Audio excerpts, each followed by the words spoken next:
ಪ್ರಾಯೋಜಕರು Shri Vinayaka jewellery and silks and saris KR Puram ಹಾಗೂ ರಾಮೂರ್ತಿ ನಗರ Bengaluru. 1991ರಲ್ಲಿ police constable ಹುದ್ದೆಗೆ ನೇಮಕಗೊಂಡಿರ್ತಾರೆ.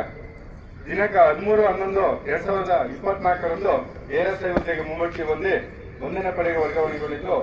ಹಾಗೆ ಈಗ 13/11/2024ರಂದು ASI ಇಂದ RSIಗೆ ಪದೋನ್ನತಿ ಹೊಂದು ಪ್ರಸ್ತುತ ಸಿ ದಳದಲ್ಲಿ ಸಾಮಾನ್ಯ ಕರ್ತವ್ಯವನ್ನು ನಿರ್ವಹಿಸುತ್ತಾರೆ. ಅವರಿಗೆ ಪಡೆಯ ವತಿಯಿಂದ ಹೃತ್ಪೂರ್ವಕ ಧನ್ಯವಾದಗಳು. 13/1/1992ರಲ್ಲಿ 5ನೇ ಪಡೆ KSRP ಮೈಸೂರು ಘಟಕದಲ್ಲಿ ಪೊಲೀಸ್ ಕಾನ್ಸ್ಟೇಬಲ್ ಹುದ್ದೆಗೆ ಮುಂಬಡ್ತಿ ಬಂದಿದ್ದು. ಪ್ರಸ್ತುತ 26/11/2024ರಂದು ASI ಹುದ್ದೆಯಿಂದ RSI ಹುದ್ದೆಗೆ ಮುಂಬಡ್ತಿ ಬಂದು ಪ್ರಸ್ತುತ ಡಿ ದಳದಲ್ಲಿ ಕರ್ತವ್ಯ ನಿರ್ವಹಿಸುತ್ತಾರೆ. ಅವರಿಗೆ ಅಭಿನಂದನೆಗಳು. ಹೆಡ್ ಕಾನ್ಸ್ಟೇಬಲ್ ಇಂದ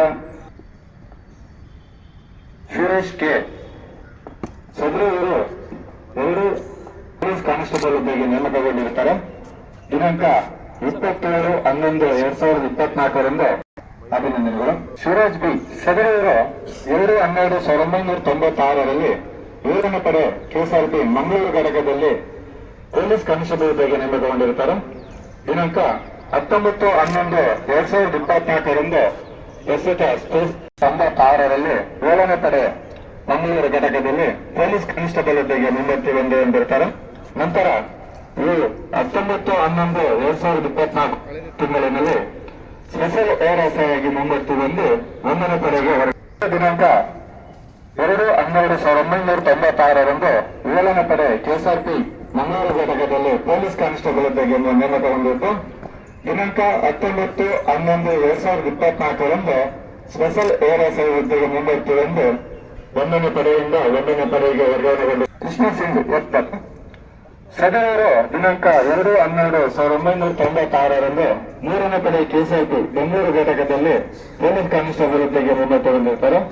ಅವರು ಈ ತಿಂಗಳು 1/12/2024ರಂದು ಸ್ಪೆಷಲ್ ASI ಆಗಿ ಮುಂಬಡ್ತಿ ಹೊಂದಿ ಕೇಂದ್ರದಳ ಸದರರು ದಿನಾಂಕ 2/12/1996ರಂದು 7ನೇ ಪಡೆ KSRP ಮಂಗಳೂರು ಘಟಕದಲ್ಲಿ ಪೊಲೀಸ್ ಕಾನ್ಸ್ಟೇಬಲ್ ಹುದ್ದೆಗೆ ನೇಮಕಗೊಂಡಿರುತ್ತಾರೆ.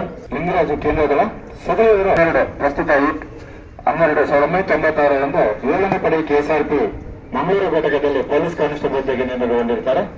ದಿನಾಂಕ 22/11/2024ರಂದು ಸ್ಪೆಷಲ್ ASI ಆಗಿ ಹುದ್ದೆಗೆ ಮುಂಬಡ್ತಿ ಬಂದು 1ನೇ ಪಡೆ ಅನುಯಾಯಿಯಿಂದ ಅನುಯಾಯಿ ಜಮೀನ್ದಾರಾಗಿ ಮುಂಬಡ್ತಿ ಹೊಂದಿರುತ್ತಾರೆ.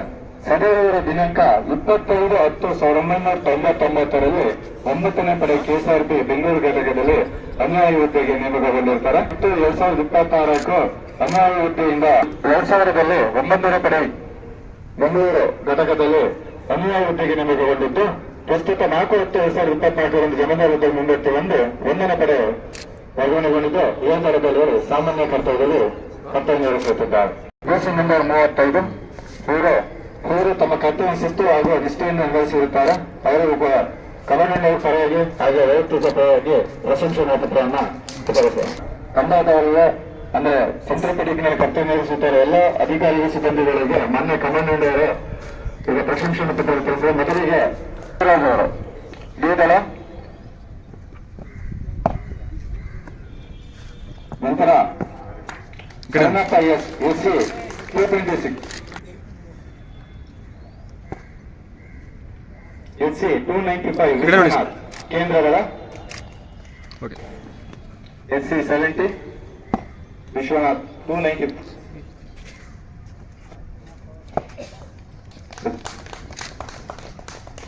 ವಿಶ್ವನಾಥ್ 295 ಹಾಗೆ SC 125 ಸರ್ ಶಿವನಾಯ್ಕ್ ಜಿ ಶಿವನಾಯ್ಕ್ ಎಫ್ದಳ ಕಡೆಯ ಏನು ಪೇಂಟರ್ ಆಗಿ ಹಾಗೆ ಕಲೆ ಏನು ನಮ್ಮ ಫುಲ್ಲು ಬಡವಲ್ಲಿ ನಾಮನಿರ್ದೇಶನಗಳನ್ನು ಮರಿತಾ ಇರುವಂತಹ ಶಿವನಾಯ್ಕ್ ಅವರು. PC 294 ಶ್ರೀನಿವಾಸ್ ವಿ ಶ್ರೀಗಳ ಅವರು ಕೂಡ ಉತ್ತರ ಎಫ್ದಳ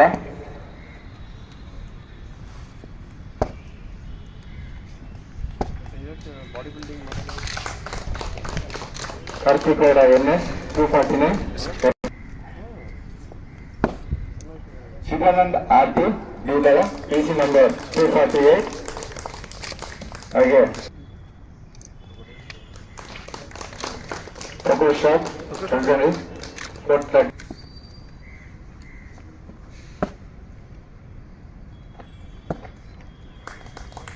ಅನಿಲ್ ಕುಮಾರ್ ಕೊಪ್ಪಳ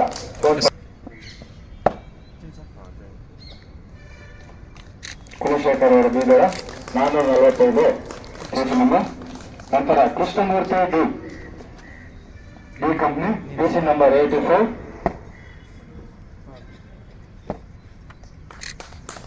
ಕೃಷ್ಣಮೂರ್ತಿ ಡಿಸಿ ನಂಬರ್ 70 ಆನೆ ಇರಲಿ ಅಥವಾ ಹಾಗೆ ರಮೇಶ್ ಇಲ್ಲ ರಮೇಶ್ ರಮೇಶ್ ಕುಮಾರ್ ಎಂ ಡಿ ದಳ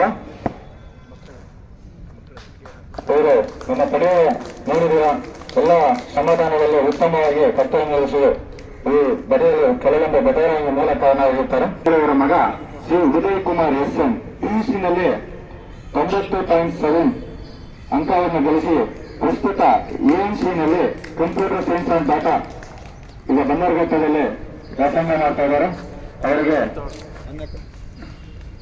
ಮಾನ್ಯ ಕಮಾಂಡರ್ ಸಿಬ್ಬಂದಿ ಅವರ ಪರವಾಗಿ ಉದಯ್ ಕುಮಾರ್ ಎಸ್ ಎನ್ ಅವರಿಗೆ ಹೃತ್ಪೂರ್ವಕ ಧನ್ಯವಾದಗಳು. ಪ್ರಶಂಸನಾ ಪತ್ರ ಹಾಗೆ 20,000 ಡಿಎಫ್ಎಂಡಿಂದ ಅನುಮತಿಯಿಂದ ನೀಡಲಾಗುತ್ತಿದೆ. ನಂತರ ಶ್ರೀನಿವಾಸವರ ಮಗಳು SC 106 ಮಿಥುನ 94% ಅಂಕಗಳನ್ನು ಪಡೆದು ಪ್ರಸ್ತುತ BDS ಕಿಮ್ಸ್ ಆಸ್ಪತ್ರೆ ದಂತವೈದ್ಯರಾಗಿ ಅಭ್ಯಾಸ ಮಾಡ್ತಾ ಇದ್ದಾರೆ. ಅವರಿಗೆ ಪಡೆಯುವತಿಯಿಂದಾಗಿ ನಮ್ಮ ಗಮನಾರ್ಹರಾಗಿ ಹೃತ್ಪೂರ್ವಕ ಅಭಿನಂದನೆಗಳು. ಅವರಿಗೆ ಪ್ರಶಂಸನಾ ಪತ್ರ ಹಾಗೆ ಪಡೆಯುವ ವತಿಯಿಂದ 30,000 ಡಿಎಫ್ಎಂನಿಂದ ವಿತರಿಸಲಾಗುತ್ತಿದೆ. ಅವರಿಗೆ ಹೃತ್ಪೂರ್ವಕ ಅಭಿನಂದನೆಗಳು. ಹಾಗೆ ಶ್ರೀನಿವಾಸವರ ಮಗ ಮಂಜುನಾಥ್ ಮಂಜುನಾಥ್ ಅವರು SSLCಯಲ್ಲಿ 94 ಅಂಕ ಪಡೆದು ಈಗ ಪ್ರಸ್ತುತ ರಾಮಯ್ಯ ಕಾಲೇಜಿನಲ್ಲಿ TCMB ಅಭ್ಯಾಸ ಮಾಡ್ತಾ ಇದ್ದಾರೆ. ಅದನ್ನು ಊಟದಲ್ಲಿ ವಿತರಿಸಲಾಗುತ್ತಿದೆ. ಮುಂದಿನ ಪಡೆಯ ಅಧಿಕಾರಿ ಪ್ರಶಂಸನಾ ಪತ್ರ ನಡೆಯುತ್ತಿರುವ ಮೊದಲನೇ ಶುಕ್ರವಾರ ನಡೆಯುತ್ತಿರುವ ತರಗತಿಗೆ ಹಾಜರಾಗಿರುವ ಎಲ್ಲ ಅಧಿಕಾರಿ ಸಿಬ್ಬಂದಿಗಳಿಗೆ ಮತ್ತು ಲಿಖಿತ ಸಿಬ್ಬಂದಿಗಳಿಗೆ ಕೂಡ ಶುಭ ಮುಂಜಾನೆ. ಮತ್ತು ಇವತ್ತಿನ ದಿವಸ ಮುಖ್ಯವಾಗಿ ಯಾರ್ಯಾರು ಅವರವ್ರ ಹುದ್ದೆಗೆ ಪ್ರಮೋಷನ್ ತಗೊಂಡು ಬಂದು ಇಲ್ಲಿ ಜಾಯಿನ್ ಮಾಡಿದಾರೋ ಅವ್ರಿಗೆ ಕೂಡ ಅಭಿನಂದನೆಗಳು ಮತ್ತು ಅವ್ರ ಕುಟುಂಬದವ್ರಿಗೂ ಕೂಡ ಅಭಿನಂದನೆಗಳನ್ನು ತಿಳಿಸ್ತೀನಿ. ಇದ್ರ ಜೊತೆಗೆ ನಮ್ದು ಸೆಂಟ್ರಲ್ ಫಟಿಂಗ್ ಟೀಮ್ ಮತ್ತೆ ಟಾಪ್ ಆಫ್ ದ ಮಂತ್ ಅವ್ರಿಗೂ ಕೂಡ ಅಭಿನಂದನೆಗಳು. ಮೊದಲನೇದಾಗಿ ಒಂದು 4-5 ಪಾಯಿಂಟ್ ಇದೆ. ನಾನು ಇವತ್ತಿನ ದಿವಸ ಕವಾಯತಲ್ಲಿ ನಾನು ಹೇಳಕ್ ಬಯಸ್ತೀನಿ. ಒಂದು ಏನಂದ್ರೆ, ಇವಾಗ ಈ ನಮ್ಮ ಪಡೆಯಲ್ಲಿ ಲಾಸ್ಟ್ ಹೆಚ್ಚು ಕಮ್ಮಿ ಒಂದು 5-6 ತಿಂಗಳಿಂದ ಸ್ವಲ್ಪ ಬದಲಾವಣೆ ಆಗ್ತಾ ಬಂದಿದೆ. ಇದನ್ನು ಕಂಡು ತುಂಬಾ ಒಳ್ಳೆ ನಮಗೆ ಫೀಡ್ಬ್ಯಾಕ್ ಅಂತ ಬರ್ತಾ ಇದೆ. ಏನಂದ್ರೆ ಇಷ್ಟು ನೀಟಾಗಿ ಕಾಣ್ತಾ ಇದೆ ಮತ್ತೆ ಎಷ್ಟು ಕ್ಲೀನ್ ಆಗಿದೆ ಅನ್ನೋದು ಇದು ಕೇಳಕ್ಕೆ ನಮ್ಗೆಲ್ಲರಿಗೂ ಖುಷಿ ಆಗುತ್ತೆ. ಬಟ್ ಅದೇ ಸಮಯದಲ್ಲಿ ಇನ್ನ ನಮ್ದು ರೆಸ್ಪಾನ್ಸಿಬಿಲಿಟಿ ಜಾಸ್ತಿ ಆಗುತ್ತೆ. ಯಾಕಂದ್ರೆ ಅದನ್ನ ಮೇಂಟೈನ್ ಮಾಡೋದು ಯಾವತ್ತಾದ್ರೂ ನಮಗೆ ಅಪ್ರಿಸಿಯೇಷನ್ ಅನ್ನೋದು ಬರುತ್ತೆ. ಬಟ್ ಅದನ್ನ ಮೇಂಟೈನ್ ಮಾಡೋದೇ ತುಂಬಾ ಕಷ್ಟವಾದ ವಿಷಯ ಅದು. ಸೊ ಅದನ್ನ ನಾವು ಒಬ್ಬರೇ ಅಲ್ಲ, ಇಂಟೈರ್ ಪಡೆ ಕೂಡ ಅದಕ್ಕೆ ನಾವು ಸಹಕರಿಸಿ ಅದಾಗೆ ಇಷ್ಟೇ ಸ್ವಚ್ಛತೆಯಿಂದ ನಾವು ಅದನ್ನ ಕಾಪಾಡಬೇಕು. ಇದನ್ನ ನಿರ್ಮಾಣ ಮಾಡೋದು ಕಷ್ಟ ಇದೆ ಒಂದು ವಿಷಯ. ಅದೇ ಸಮಯ ಎಲ್ಲರೂ ಸೇರಿ ಅದನ್ನ ಕಾಪಾಡಬೇಕು ಅನ್ನೋದು ಎರಡನೇ ಮುಖ್ಯವಾದ ವಿಷಯ. ಇದು ಇವತ್ತಿಗೆ ಇನ್ನ ಮುಗಿದಿಲ್ಲ. ಇನ್ನ ನಮ್ದು ಜೀವನದಲ್ಲಿ ಮೊದಲೇ ಪಡೆ ಅನ್ನೋದು ಎಲ್ಲದಕ್ಕೂ ಒಂದು ಮೂಲ ಇದ್ದಂಗೆ ಅಲ್ವಾ. ನಮ್ಮ ಕೆಲಸ ಇಂದ ಸ್ಟಾರ್ಟ್. ನಮ್ಮ ಜೀವನದಲ್ಲಿ ಪ್ರತಿಯೊಂದು ಖುಷಿ ಇರಲಿ, ಸಂತೋಷ ಇರಲಿ, ಕುಟುಂಬಕ್ಕೆ ಏನೇ ಇದ್ರೂ ನಾವು ಇಲ್ಲಿ ಕೆಲಸ ಮಾಡ್ತಾ ಇರೋದ್ರಿಂದಲೇ ಇದರಿಂದ ಬರ್ತಾ ಇರೋದು. ಸೊ ಇದೇ ನಮ್ದು ತಾಯಿ ಇದ್ದಂಗೆ, ಮದರ್ ಯೂನಿಟ್. ಸೊ ಅದರಿಂದ ನಮ್ಗೆ ಇಲ್ಲಿ ಏನ್ ಬೇಕು ಅಂತ ಇದೆ ಅದನ್ನ ನಾವು ಖಂಡಿತವಾಗಿ ಮಾಡ್ಬೇಕಾಗತ್ತೆ. ಅದು ನಮ್ಮ ಜವಾಬ್ದಾರಿ ಕೂಡ ಆಗುತ್ತೆ. ಸೊ ನೆಕ್ಸ್ಟ್ ರೌಂಡ್ ನಾನು ಏನ್ ಹೇಳ್ತಾ ಇರೋದ್ರಿಂದ ಪೆರೇಡ್ ಗ್ರೌಂಡ್ ಮತ್ತೆ ಎಂಟಿ ಶೆಡ್ ಇದು ಒಂದು ಕಾರ್ಯನಿರ್ವಹಣೆಗೆ ನಾವು ಪ್ರಾರಂಭ ಮಾಡಬೇಕಾಗುತ್ತೆ. ಇದನ್ನ ನಾವು ಅಪ್ಗ್ರೇಡ್ ಮಾಡಬೇಕಾಗುತ್ತೆ. ಸೊ ದಟ್ ಅದ್ರದ್ದು ಸೇಮ್ ಸ್ಟ್ಯಾಂಡರ್ಡ್ ನಾವು ತಗೊಂಡ್ಬರ್ಬೇಕಾಗುತ್ತೆ. ಇದು ಒಂದು ಎಲ್ಲರ ಈ ಒಂದು ಎಲ್ಲ ಪಡೆಗಳಿಗೂ ಮೊದಲೇ ಪಡೆ ಒಂದು ಮಾದರಿಯಾಗಿ ಬಂದಿದೆ. ಅದನ್ನ ನಾವು ಕಂಟಿನ್ಯೂ ಮಾಡೋಣ. ಸೊ ಅದಕ್ಕೆ ತಿರ್ಗಾ ಒಂದು ಸ್ವಲ್ಪ ತಿಂಗಳಲ್ಲಿ ಪ್ಲಾನ್ ಮಾಡಿ ಅದ್ರದ್ದು ಕೆಲಸ ಕೂಡ ಪ್ರಾರಂಭ ಮಾಡೋಣ. ಎರಡನೇ ವಿಷಯ ಏನಂದ್ರೆ BMI ಇದು.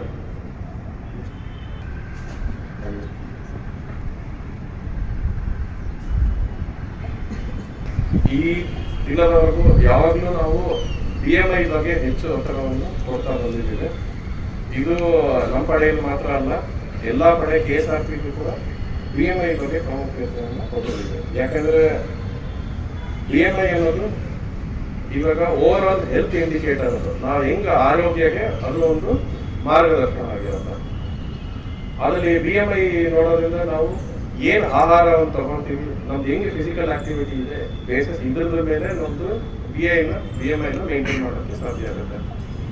ಈ ಲಾಸ್ಟ್ 5 ತಿಂಗಳಲ್ಲಿ ನಾವು ತಗೊಂಡಿದ್ದ ಡೇಟಾ ಪ್ರಕಾರ ಮೊದಲಾಗಿ ಲಕ್ಷ್ಮಣ ಶೆಟ್ಟಿ ಅನ್ನೋರು ARSI ಅವರು 13 kg ಕಮ್ಮಿ ಮಾಡಿದ್ದಾರೆ 6 ತಿಂಗಳಲ್ಲಿ. So it is consistent. ಇದು ಒಂದೇ ತಿಂಗಳಲ್ಲಿ ಕಮ್ಮಿ ಮಾಡೋದಕ್ಕಿಂತ ಗ್ರಾಜುಯಲ್ ಆಗಿ ಒಂದೊಂದು ತಿಂಗಳಲ್ಲಿ 1 kg ಕಮ್ಮಿ ಮಾಡ್ತಾ ಬಂದ್ರೆ ಅದು ತುಂಬಾ ಸ್ಟ್ರಾಂಗ್ ಆಗಿರುತ್ತೆ, ಮತ್ತೆ ಕನ್ಸಿಸ್ಟೆಂಟ್ ಆಗಿರುತ್ತೆ, ಮತ್ತೆ ಹೆಲ್ತ್ಗೂ ಯಾವುದು ಪ್ರಾಬ್ಲಮ್ ಆಗೋದಿಲ್ಲ. ಆಮೇಲೆ ನಮ್ದು ಲೈಫ್ ಸ್ಟೈಲ್ ಅನ್ನೋದು ಏನಿದೆ ಅದು ಬದಲಾವಣೆ ಆಗ್ತಾ ಬರುತ್ತೆ. ಆ ಬದಲಾವಣೆ ಇವತ್ತಿಗೆಲ್ಲ ಜೀವನ ಪೂರ್ತಿ ನಾವನ್ನ ಫಾಲೋ ಮಾಡ್ತಾ ಹೋಗ್ಬೋದು.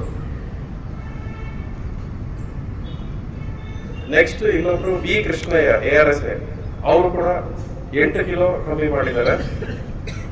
ಅವ್ರದ್ದು BMI -2.8 ಆಗಿದೆ. ಹೈಯೆಸ್ಟ್ BMI ಚೇಂಜ್ ಆಗಿರೋರು ಶ್ರೀ ಆನಂದ್ ಕುಮಾರ್ M, HC 157 ಇಲ್ಲ ಸಾರಿ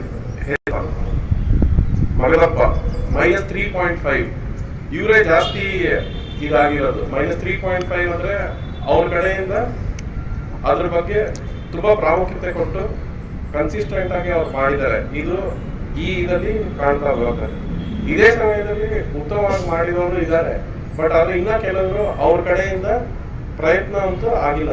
ನಾನು ಯಾರಿಗೆ ಅಂತ ಹೇಳ್ಬೇಕಂದ್ರೆ 28 BMIಗಿಂತ ಹೆಚ್ಚಿರೋರು ಅವ್ರು ಇದ್ರ ಬಗ್ಗೆ ಗಮನ ಸೆಳೆದಿಲ್ಲ.